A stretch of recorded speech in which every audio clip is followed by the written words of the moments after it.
Hola, buenas, ¿todo bien? Hoy vamos a estar haciendo lo que vendría a ser el análisis de lo que fue el encuentro entre Gimnasia de La Plata y Estudiantes de La Plata por la semifinal del torneo Clausura 2025. Este partido se lo llevó Gimnasia 1-0 en el Bosque.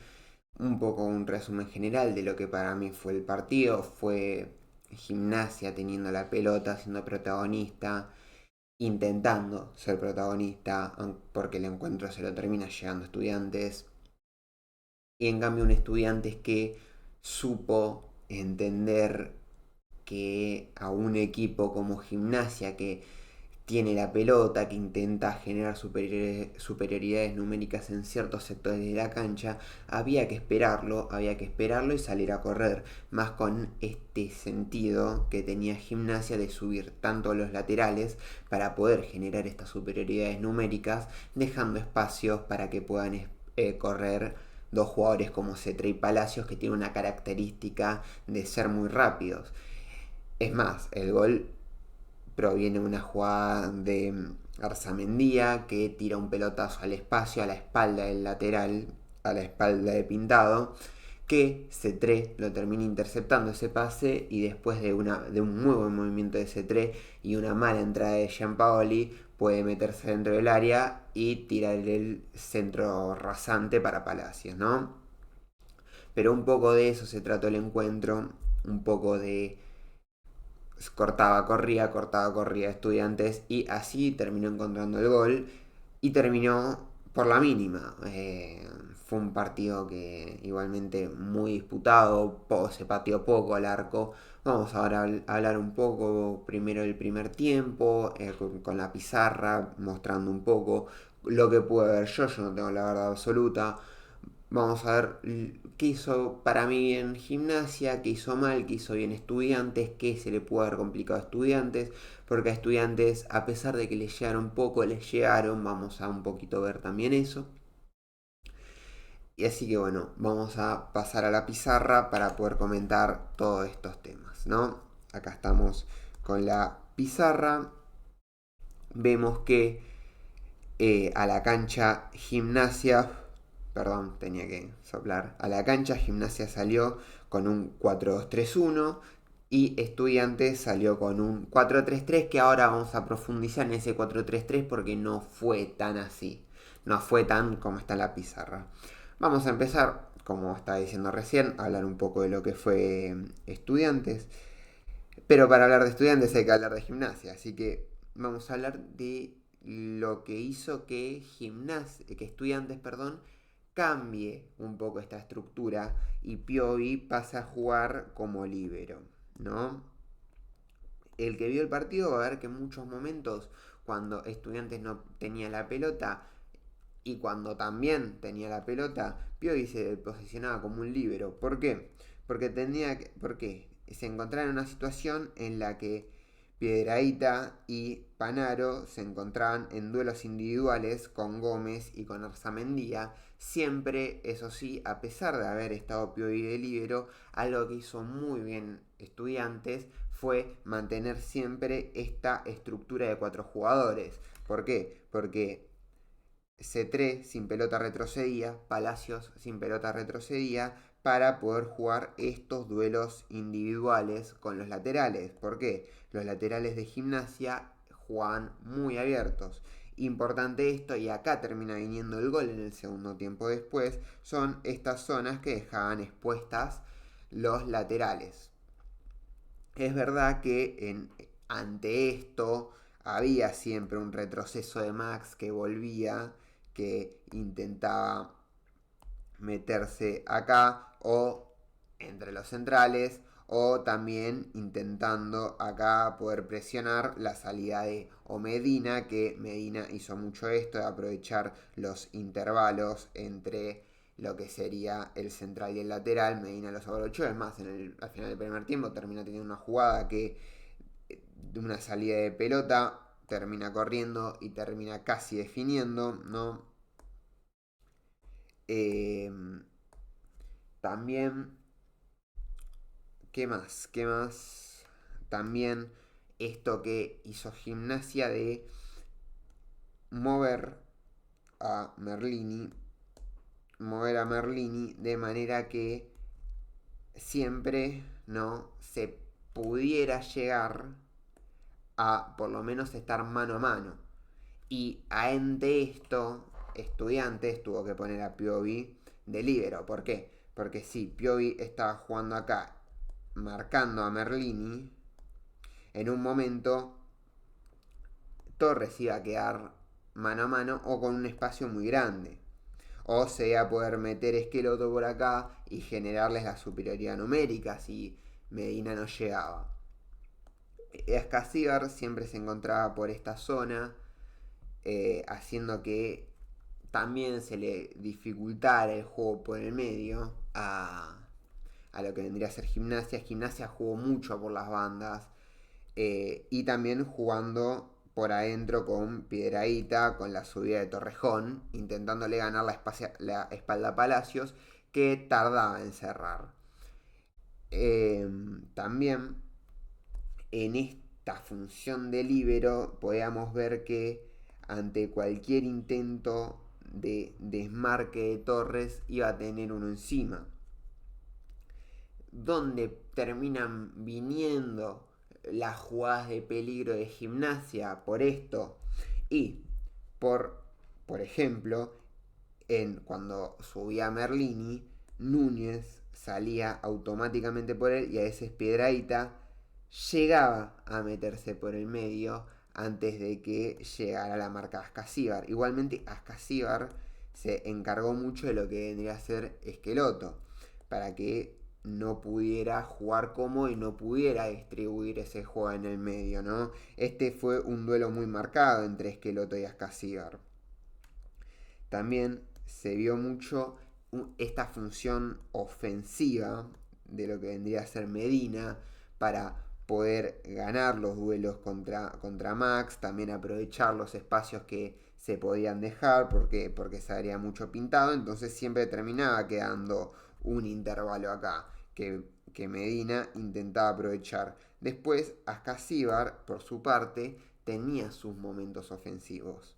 ¿Por qué? Porque cuando estaban más por esta zona, vamos a volver a poner acá, ¿sí?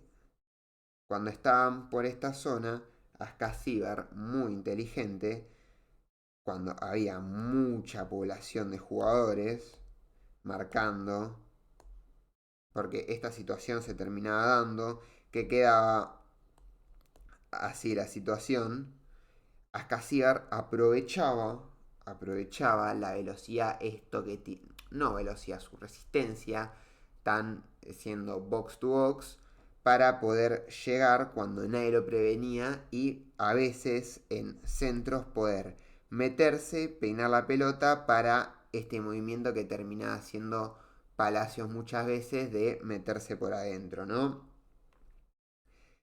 Eh, También muy importante esto que voy a decir,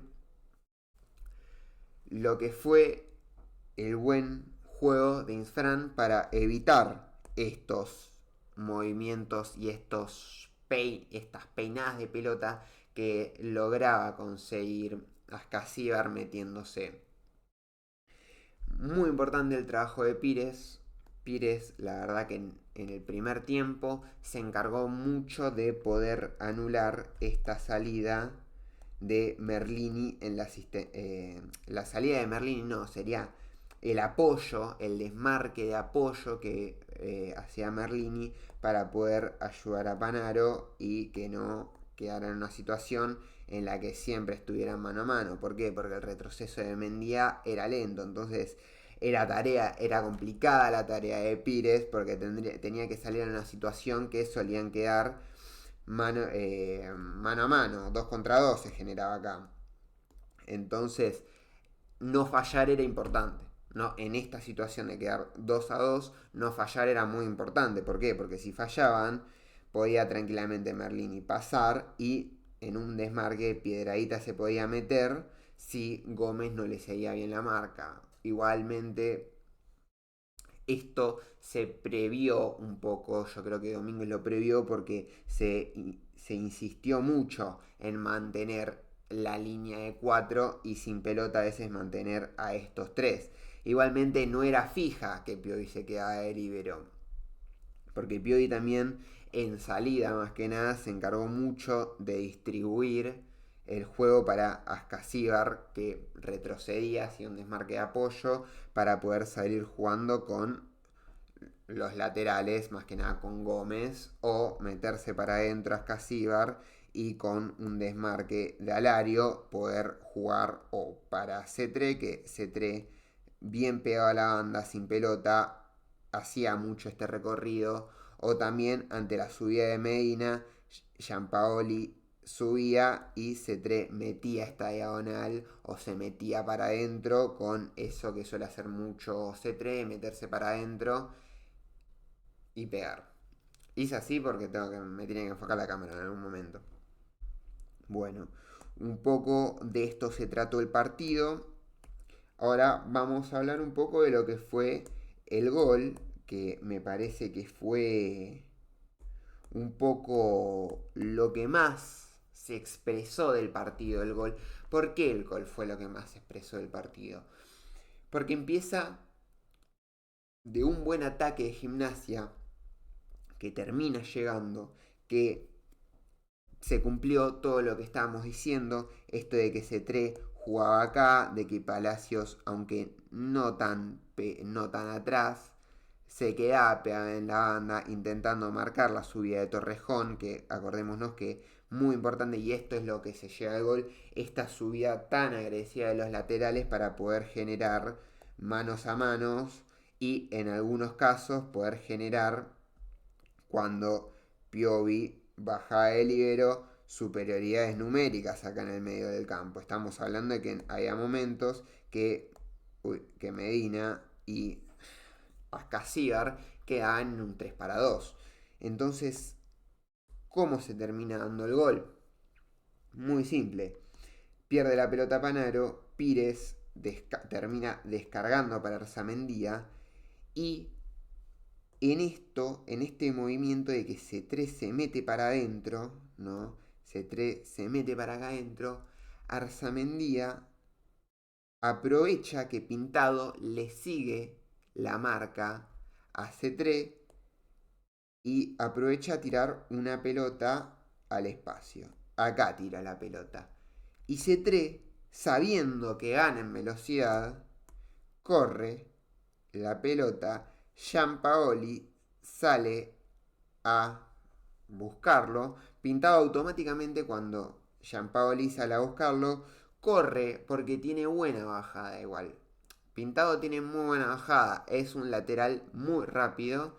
Pintado aprovecha, se mete como central, pero ya C3, tras una mala entrada de Gianpaoli, termina ganando el espacio y, como estábamos diciendo antes, este movimiento que se repetía mucho de que Palacios entrara por adentro. ¿Por qué? Porque cuando entraba era un pelotazo que en una superioridad a Escasíar peinaba y le llegaba a él, o en todo caso, como pasó, este intento de centro que termina para Palacios y Palacios termina definiendo.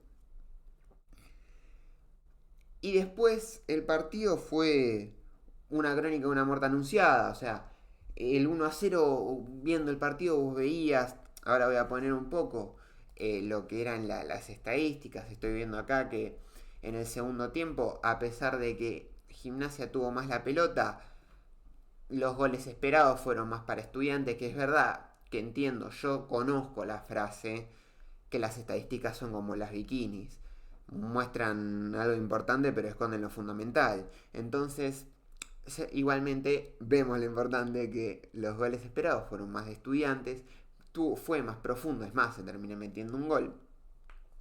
Pero se vio mucho esto igualmente de que Gimnasia seguía con este plan y Estudiantes cuando mete el gol, esto que yo decía de que Piovi a veces se ponía de líbero, quedó para siempre como líbero. Esta línea de 3 de acá no se rompió nunca más cuando Estudiantes metió el gol.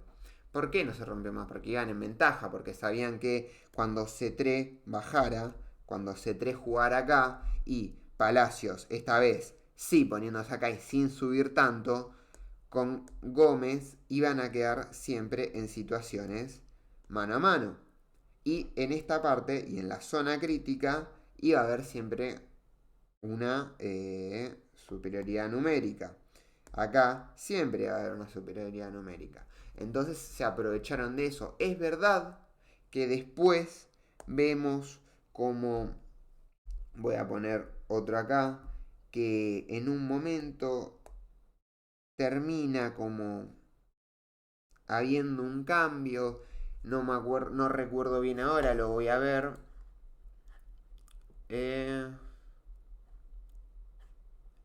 a ver cómo fue el cambio. Porque en una entra Hurtado. En el 67 entra Hurtado. Sí, por Merlini, claro. Entra, entra acá Hurtado, el 18 vamos a tomarlo como Hurtado. Y se posicionaba con un doble 9 con Torres para intentar superar esto. Pero ya en este momento iba a ser muy complicado. Ah, perdón, tenía que estornudar. Bueno, en este momento llega a ser muy complicado porque a Ascasíbar le iba a seguir la marca a lo que vendría a ser Hurtado. Piovi ya tenía su marca con Torres.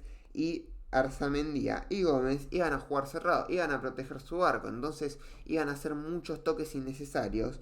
Y Medina se iba a posicionar de tal manera que ante la subida de tan gigante, ¿no? La subida de los jugadores de Gimnasia, Medina siguiera con esto que estuvimos hablando de poder aprovechar estos espacios, ¿no? Así, poder entrar por acá, que Alario viniera acá y le pudieran hacer dos el 2 para uno.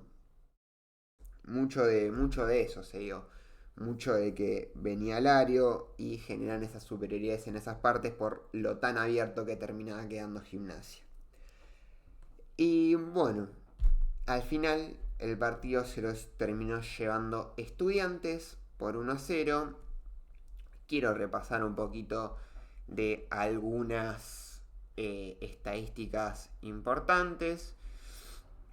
La profundidad que terminó marcando Estudiantes se vio en el partido y en las estadísticas. Vemos más goles esperados. Vemos en el segundo tiempo más pases de Estudiantes. Pero también muchos más pases en lo que vendría a ser su propia mitad de la cancha. Muy importante esos pases en propia mitad de la cancha, ya que era para después del gol defenderse con pelota. Tener la pelota, viendo el partido, veían que los jugadores Estudiantes hacían tiempo. Una cultura que ya todos conocemos de lo que es Estudiantes, ¿no? La famosa cultura pilcha. Y así se terminó dando el encuentro. Por esa cultura pilcha también terminó ganando Estudiantes, sabiendo cómo jugar un partido ante un rival que, a pesar de no tener mejores nombres, se conoce, suele decir, yo no estoy de acuerdo con esta frase, pero es la que se me viene a la cabeza para ejemplificar lo que quiero decir, un equipo que juega mejor. Ya sé que jugar mejor es imponer tu idea sobre tu rival, pero contra un juego más vistoso, de más posesión, donde se tiene más la pelota, donde se juegan a los desmarques, Estudiantes le logró ganar a eso. Voy a poner la cámara, le logró ganar a eso. Se logró imponer ante eso y se logró imponer ante un escenario en el que era estar de visitante.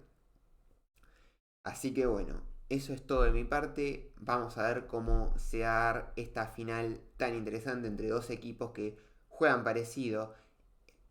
Racing con un poco más de este juego directo que a mí en lo personal me gusta mucho.